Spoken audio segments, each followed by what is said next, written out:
KPM.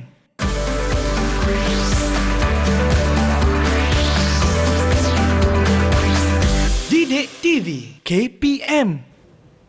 Assalamualaikum dan salam sejahtera. Anda sedang menyaksikan pentaksiran sumatif bersama saya Syamira Nazir, di mana dalam episod kali ini kita akan membincangkan tentang pentaksiran alternatif sekolah menengah atau PASM bagi murid berkeperluan pendidikan khas MBPK. Dan dalam tajuk kita kali ini, tajuk yang cukup menarik iaitu sistem dan pelaporan PASM atau lebih dikenali sebagai My PASM. Tetapi sebelum itu, sebelum kita membincangkan tentang tajuk kita, ayo kita berkenalan terlebih dahulu dengan penyampai.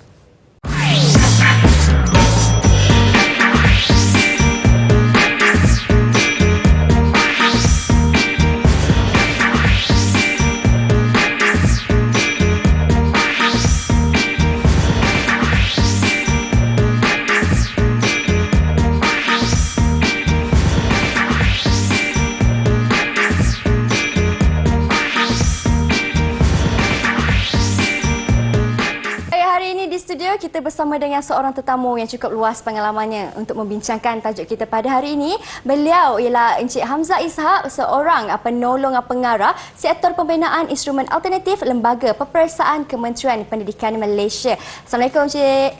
Waalaikumsalam warahmatullahi. Sihat Encik Hamzah? Alhamdulillah sihat. Okey, baiklah. Hari ini tajuk kita merupakan sistem dan pelaporan PASM atau lebih dikenali sebagai My PASM. Tetapi sebelum kita berbincang lebih lanjut lagi tentang tajuk kita pada hari ini, tak lupa juga turut serta bersama dengan kami di studio pada hari ini seorang jurubahasa isyarat iaitu Cikgu Suhaili Abdul Ghani dari SK Pendidikan Khas Jalan Batu, Kuala Lumpur. Apa khabar Cikgu Suhaili?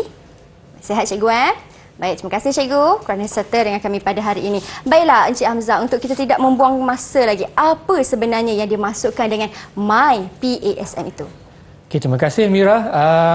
Hari ini kita masih lagi berbincang tentang PASM. Jadi mungkin kita nak cerita jugalah tentang apa yang dikatakan dengan PASM, pentaksiran alternatif sekolah menengah. Okey, jadi PASM ni diperkenalkan untuk mentaksir murid-murid berkeperluan pendidikan khas MBPK yang berada di sekolah menengah. Okay, kita dah perkenalkan PASM ni mulai tahun 2021 bagi kohort yang pertama dan 2022 ni adalah peringkat ataupun kumpulan yang kedua lah.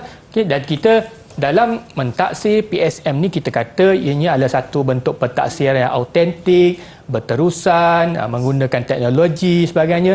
Jadi sebagai alat untuk mentaksir dalam PASM ni kita gunakan telefon pintar. Kan, kita gunakan teknologi, kita gunakan bahan teknologi sebagai membantu kita merekod dan melaporkan pentaksiran murid. Baik. Jadi sebab itulah kita membina dan membangunkan satu bentuk sistem yang kita namakan sebagai My PASM. Jadi kita berkenalan dengan My PASM. Kita lembaga peperiksaan membangunkan My PASM sebagai aplikasi yang akan digunakan dalam pengurusan pentaksiran alternatif sekolah menengah PASM. Jadi aplikasi ini akan diguna pakai sepenuhnya bermula daripada pendaftaran pengguna sehinggalah kepada penjanaan sijil digital pentaksiran. Jadi peranan dia sangat besar daripada awal sehingga akhir. Kita gunakan aplikasi My PASM ini sebagai satu alat untuk kita mentaksir murid-murid kita lah. Jadi fungsi utama My PASM, ada 4 fungsi utama My PASM. Yang pertamanya kita ada pengurusan pengguna. Jadi dalam pengurusan pengguna ni kita boleh mendaftarkan pengguna-pengguna yang kita nak masukkan dalam sistem. Contohnya kita nak masukkan pentadbir, kita nak masukkan pentaksir, kita nak masukkan calon dan sebagainya. Boleh kita gunakan dalam fungsi pengurusan pengguna. Seterusnya kita ada fungsi pentaksiran murid. Jadi untuk fungsi pentaksiran murid satu fungsi yang besarlah sebab ini adalah fungsi utama dalam My PASM ni. Kita nak mentaksir murid kita ni daripada tingkatan 1 ataupun pula mereka bersekolah-sekolah menengah sehinggalah mereka menamatkan persekolahan. Jadi fungsi ini sangat pentinglah dalam My PASM. Seterusnya kita ada fungsi perekodan evidence. Okey, jadi dalam pentaksiran PASM ni kita boleh masukkan ataupun kita boleh letakkan evidence pentaksiran murid ni sama ada dalam bentuk gambar ataupun video. Jadi apa juga reaksi ataupun kebolehan yang ditunjukkan oleh murid kita ni kita boleh rekod dan kita boleh simpan sebagai satu bentuk perekodan evidence. Dan yang terakhir, fungsi MyPSM adalah sebagai satu bentuk penjanaan sijil digital. Okey, dan kalau kita lihat ciri unik bagi PSM ni, kita nak berikan murid-murid kita ni sijil digital. Dan sijil digital ni boleh memaparkan maklumat yang lebih tentang kebolehan sebenar murid-murid kita. Jadi menggunakan MyPSM, menggunakan teknologi ini kita boleh memaparkan banyak kebolehan ataupun potensi sebenar murid-murid MBPK kita inilah.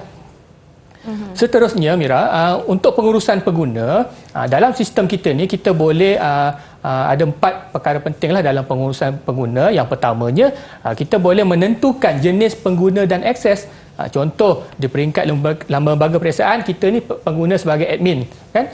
Kemudian kita boleh tetapkan juga di peringkat Jabatan Pendidikan Negeri, di peringkat Pejabat Pendidikan Daerah, di peringkat sekolah sebagainya, kita boleh tentukan mereka sebagai pengguna dan setakat mana mereka boleh akses dalam sistem kita. Seterusnya, kita boleh menggunakan MyPSM sebagai mendaftarkan akaun lah. Okay, jadi kita boleh daftarkan akaun bagi setiap personel yang kita daftarkan dalam MyPSM. Seterusnya, pengurusan pengguna juga kita boleh memaklumkan ID pengguna dan kata laluan. Dan tidak lupa juga jika mereka lupa kata laluan, mereka boleh gunakan juga dalam sistem ni untuk mendapatkan kata laluan yang baru. Dan yang terakhir, kita boleh susun ataupun kita boleh aturkan akses mengikut peranan. Sebab dalam PSM ni dia ada banyak peranan. Okay? Dia ada peranan pentaksir, ada peranan ketua pentaksir kawasan, ada peranan ketua pentaksir sekolah sebagainya. Jadi peranan-peranan tu kita boleh tentukan dalam sistem kita ini. Baik. Dan seterusnya pendaftaran pengguna. Ini pendaftaran pengguna kita banyaklah di pelbagai peringkat. Yang paling tinggi adalah peringkat admin lembaga periksaan sebagai master admin kita lah, yang menentukan peranan-peranan di peringkat daerah, negeri dan sekolah. Jadi kita juga boleh menentukan mendaftarkan pengguna di peringkat JPN, di PPD, mendaftarkan pengetua sekolah, penolong kanan pendidikan khas dan juga pentaksir. Dan kalau kita lihat pentaksir kita ni unik, bukan sekadar pentaksir itu dalam kalangan guru sahaja, tapi pentaksir itu juga boleh dalam kalangan ibu bapa, dalam kalangan komuniti, rakan dan juga diri caleg itu sendiri. Jadi ibu bapa juga mungkin boleh mentaksir murid-murid kita ni sama ada di sekolah ataupun di rumah masing-masing.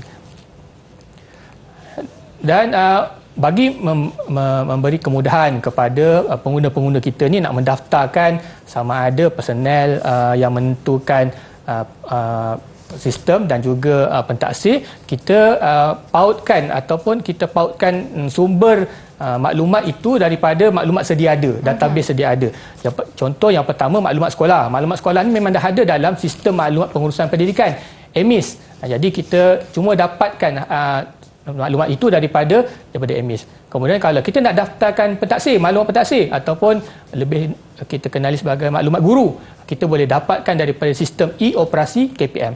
Jadi data tu dah ada, cuma kita panggil saja daripada database sedia ada. Kemudian yang ketiga adalah maklumat calon. Maklumat calon pun sebenarnya dah ada dalam aplikasi Pangkalan Data Murid APDM. Jadi maklumat calon ni kita cuma dapatkan saja daripada database sedia ada lah. Tak perlu nak guru ataupun pengguna-pengguna nak masukkan data tu satu persatu. Jadi maklumat sedia ada, kita cuma panggil semula. Baik. Okey, itu dia sedikit sebanyak tentang pengenalan untuk MyPASM. Kita akan berhenti berehat seketika kerana selepas ini saya ingin tahu juga dan saya yakin mereka yang berada di rumah juga tertanya-tanya apakah modul yang ada di dalam MyPASM ini. Kita akan berhenti berehat seketika. Jangan ke mana-mana, teruskan setia bersama dengan kami di Pentaksiran Sumatif. Didik TV KPM. Didik TV KPM. Hari ini di dalam Pentaksiran Sumatif dengan tajuk yang kami akan bincangkan iaitu Sistem dan Pelaporan PASM atau lebih dikenali sebagai MyPASM bersama dengan Encik Hamzah Ishak yang merupakan penolong pengarah bagi Sektor Pembinaan Instrumen Alternatif Lembaga Peperiksaan Kementerian Pendidikan Malaysia. Dan di segmen ini kita ingin tanya pula Encik Hamzah tentang modul yang dibangunkan yang berada di dalam aplikasi MyPASM. Silakan. Okay, terima kasih Mira. Untuk makluman Mira, sebenarnya Lembaga Peperiksaan bangunkan sistem MyPASM ni dalam dua bentuk lah. Satu dalam bentuk portal, satu lagi dalam bentuk aplikasi. Okey, dalam portal tu lebih untuk pengurusan lah dari segi bagaimana nak menguruskan pengguna dan sebagainya. Jadi dia lebih kepada untuk menguruskan PSM. Tapi dah untuk aplikasi, okey, dia lebih kepada untuk mentaksir dan melihat janaan sijil digital. Okey, jadi untuk modul dalam MyPSM kita ada 4 modul utama.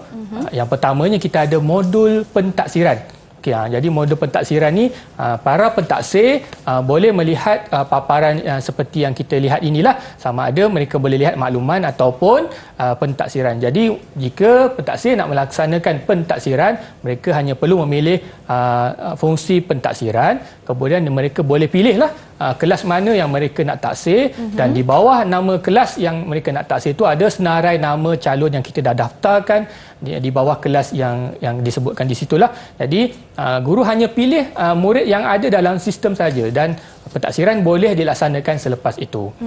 Itu yang pertama. Baik. Kemudian yang kedua, kita ada modul log saya. Okay, modul log saya ini memaparkan sejarah pentaksiran yang telah dilaksanakan. Jadi kalau kita lihat di sini mungkin belum ada pentaksiran dibuat, jadi masih kosong lah. Tapi kalau mungkin dah 4-5 kali pentaksiran telah dilaksanakan, di situ ada macam sejarah lah.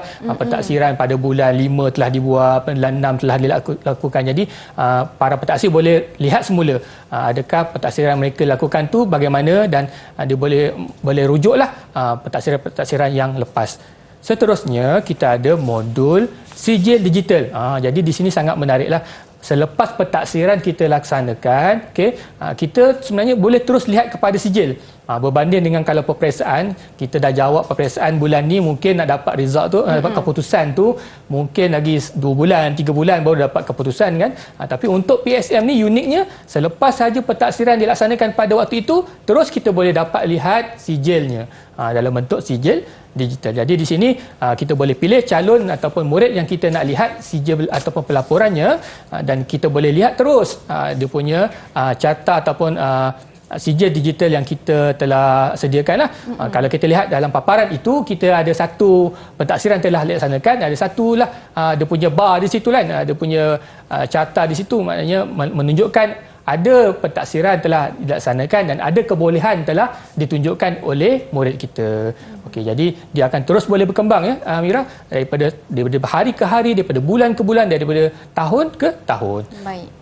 Seterusnya ada modul tetapan. Modul yang terakhir ni, jadi dia adalah untuk fungsi pentaksir mengubah ataupun menyediakan dia punya paparan itu dalam fungsi yang sesuai lah. Contoh dalam kalau kita lihat ada mod gelap dengan mod biasa kan, mungkin ada yang sesuai dengan mod gelap sebagai dia boleh ubah. Kemudian dia ada profil saya kan, jadi mereka pentaksir boleh ubah profil mereka ataupun kemaskini profil mereka di situlah. Jadi saya kira ini ada 4 modul yang boleh dilihat dalam paparan aplikasi MyPSM. Baiklah. Encik Hamzah, adakah aplikasi ini boleh diakses oleh ibu bapa? Okey, terima kasih Mira. Jadi untuk waktu ini, aplikasi ini hanya boleh diakses oleh pentaksir guru saja. Untuk tahun 2022 ni lah. Tapi mungkin untuk tahun yang akan datang kita akan perkembangkan lagi. Selepas ini mungkin ibu bapa boleh akses, komuniti boleh akses. Jadi dianya akan kita akan buat secara peringkat demi peringkat. Tapi kita akan memang pastikan ibu bapa juga boleh akses kepada sistem MyPSM kita ini. Baiklah, ini dia satu aplikasi yang menurut saya cukup mesra pengguna Encik Hamzah, kerana di dalamnya pun ada 4 model yang seperti mana Encik Hamzah dah terangkan tadi, iaitu model pentaksiran, log saya, sijil digital dan juga tetapan. Dan juga Encik Hamzah, kalau saya boleh tanyakan, apabila kita menggunakan aplikasi ini, pastinya menggunakan capaian internet yang perlu baiklah keadaannya. Kalau di kawasan sekolah kan, adakah aplikasi ini boleh diakses di mana-mana saja di dalam sekolah? Okey, terima kasih Mira. Jadi sudah pasti kita punya aplikasi ini menggunakan capaian internet. Tapi kita memastikan bahawa pentaksiran yang kita laksanakan itu bukan waktu itu juga. Maknanya contoh waktu pentaksiran, kita buat perkemahan, sebagainya, jamuan, tidak semestinya guru perlu merekodkan ataupun perlu memasukkan semua evidence tu di dalam aplikasi pada waktu itu juga. Okey. Dia boleh pilih waktu mereka yang bila mereka rasa sesuai, bila ada capaian yang kuat. Jadi mereka boleh pilih lah. Bukan semestinya waktu itu juga mereka perlu pastikan semua maklumat dimasukkan dalam sistem. Tidak semestinya. Okey, baiklah. Penjelasan yang jelas tentang aplikasi My PASM ini. Kita akan berhenti berehat seketika. Kita akan kembali selepas ini. Mungkin ada penonton yang ingin tahu bagaimana cara untuk menggunakan aplikasi ini. Sebentar nanti Encik Hamzah akan terangkan bagaimana caranya. Jangan ke mana-mana, teruskan setia menonton Pentaksiran Sumatif bersama-sama dengan saya Syamira Nazir hanya di Didik TV KPM. Didik TV KPM. Didik TV KPM. Baik, kembali kita di Pentaksiran Sumatif. Kalau di segmen sebelum ini kita sudah mengetahui tentang pengenalan dan juga modul yang berada di dalam aplikasi My PASM. Dan sekarang ini, di segmen ini, Encik Hamzah ingin tekankan dan juga memberi fokus bagaimana cara penggunaan aplikasi ini. Bagaimana caranya tu, Encik Hamzah? Okey, terima kasih Mira. Jadi untuk My PASM ni sebenarnya kita untuk PASM lah ya. Untuk PASM kita sebenarnya telah menyediakan dua dokumen. Satu dokumen standard pentaksiran alternatif dan satu lagi adalah instrumen PASM lah yang kita namakan sebagai Environment Based Assessment Instrument. Jadi dua-dua dokumen ini kita masukkan dalam aplikasi. Jadi guru sebenarnya boleh merujuk dalam dokumen, tetapi dalam masa yang sama semua bahan-bahan yang ada dalam dokumen ini kita telah masukkan dalam aplikasi My PASM kita. Okay? Jadi untuk tujuan memudahkan pentaksir atau guru-guru kita melaksanakan pentaksiran, kita hanya menyediakan semua bahan-bahan ini dalam aplikasi My PASM. Jadi paparan untuk My PASM kita boleh lihat seperti dalam skrin lah. Okay, kita ada paparan selamat datang dan setiap pengguna mesti ada ID penggunanya dan kata laluan. Jadi jika pengguna tak ada ID ataupun kata laluan, mereka tak boleh akses lah dalam sistem My PASM kita ni. Dan unik untuk My PASM ni, guru hanya gunakan telefon saja. Okay. Hanya guna telefon bimbit, tiada lagi kertas, tiada lagi bahan-bahan lain untuk mentaksir murid-murid berkeperluan pendidikan khas ni. Hanya menggunakan telefon sebagai satu alat untuk mentaksir. Jadi kalau kita boleh lihat selepas ini kita nak tunjuk demonstrasi supaya kita boleh lebih faham macam mana kaedah mentaksir PASM ini dilaksanakan. Okey, jadi kita boleh lihat video. Okey, ada paparan video. Jom kita saksikan. Okey, kalau kita lihat ini adalah paparan muka hadapan lah bagi aplikasi kita ini, dan kita boleh mula untuk pergi kepada log masuk lah. Okey, log masuk kepada aplikasi ini, sama ada guru-guru boleh menggunakan ID yang telah diberikan, sama ada email ke ataupun nombor kad pengenalan dan sebagainya, kita telah berikan kepada semua pengguna lah. Dan bila masuk, mereka boleh melihat modul-modul yang kita sebutkan dalam segmen yang lepas, iaitu kita ada modul pentaksiran, modul log saya, modul CJ digital dan juga modul tetapan. Okey, jadi kalau kita lihat dalam tetapan, kita ada banyak fungsi yang di situ yang guru-guru ataupun pentaksir kita boleh pilih untuk kemaskini ataupun ubah bergantung kepada kesesuaian pentaksir sendiri. Ini bergantung kepada pengguna lah. Betul. Nak setting macam mana ya? Ya, betul. Okey.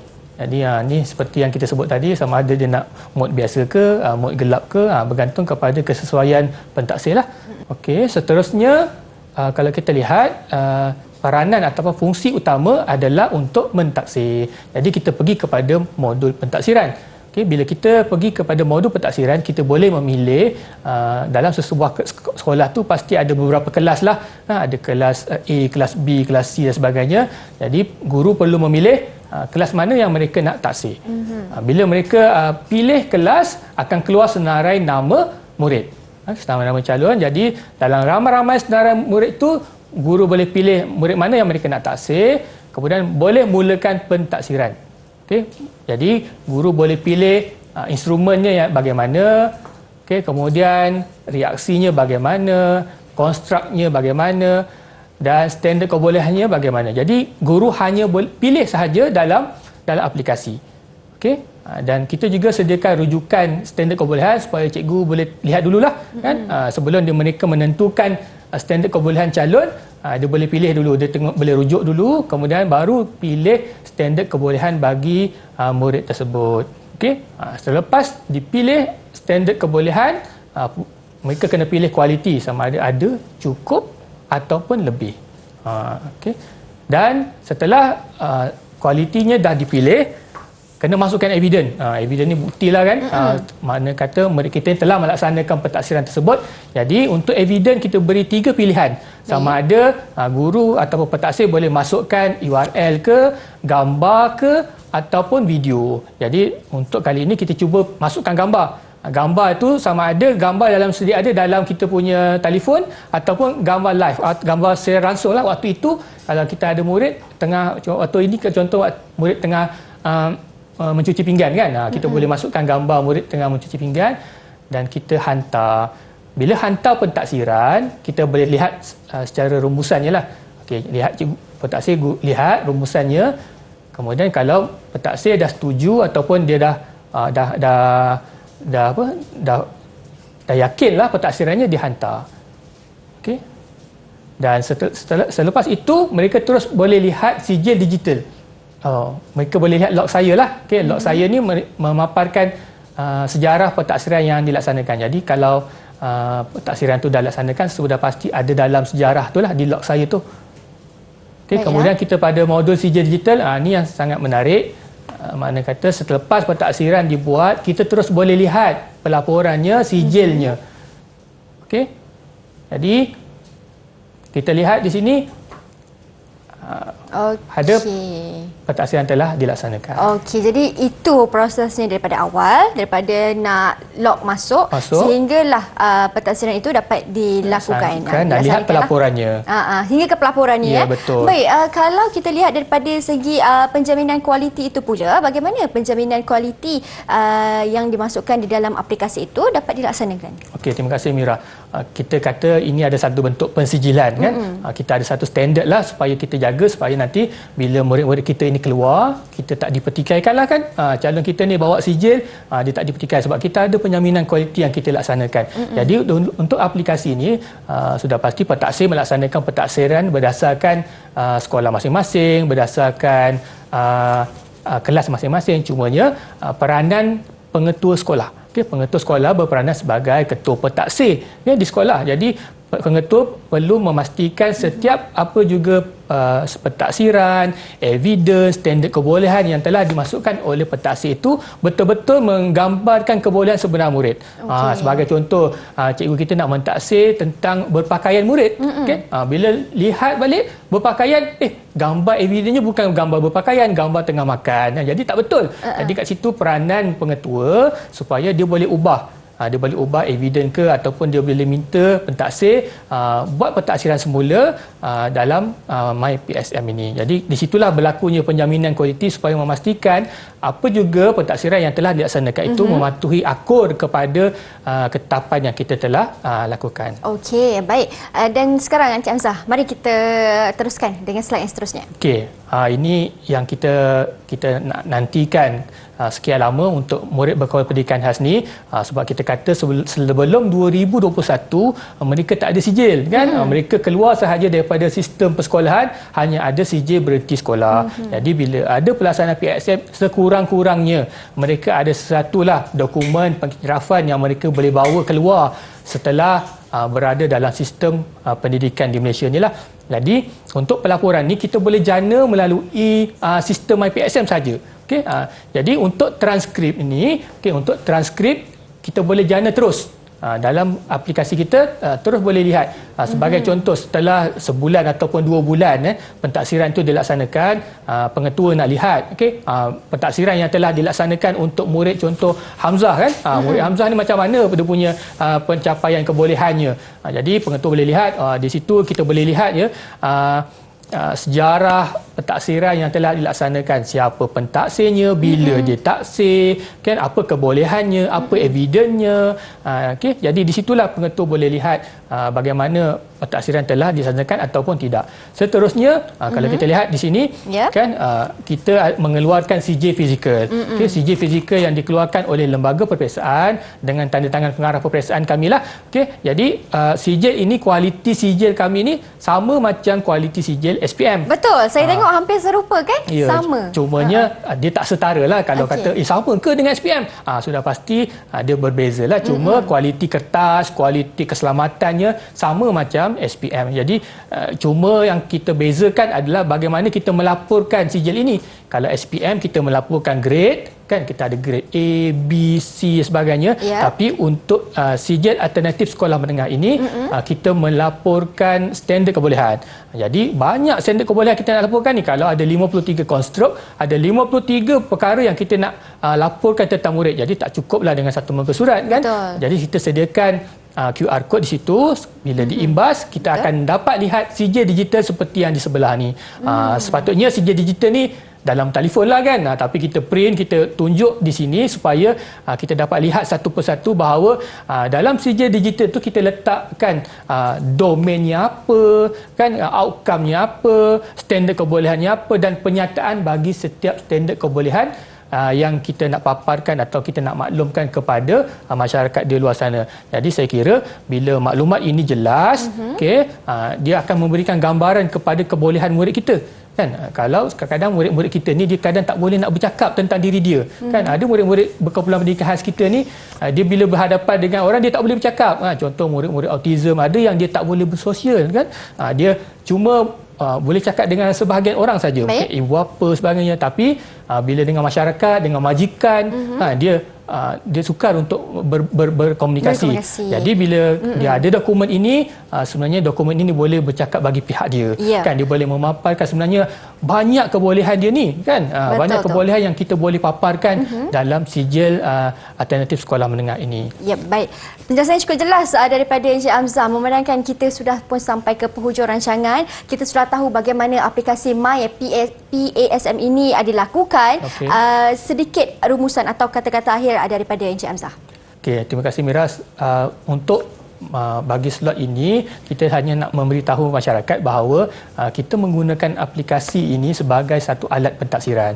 Jadi tiada lagi kalau ditanya nanti mana kertas peperiksaannya, mana dewan peperiksaannya, kita tak ada lagi lah. Kita gunakan aplikasi sebagai medium kita melaksanakan pentaksiran. Jadi saya kira itu satu kelainan lah berbanding dengan pentaksiran dengan peperiksaan yang lain. Baiklah, terima kasih banyak Encik Hamzah atas perkongsian atau pendedahan mengenai aplikasi My PASM pada hari ini. Satu perkongsian yang cukup baik kepada ibu bapa, warga, pendidik dan juga murid sendiri. Terima kasih. Sesuailah dengan pemekasaan ICT yang dijalankan oleh pihak Kementerian Pendidikan Malaysia. Terima kasih. Teruskan setia menonton Pentaksiran Sumatif untuk lebih banyak lagi perkongsian informasi yang menarik kepada anda semua. Saya Syamira Nazir. Assalamualaikum dan salam sejahtera.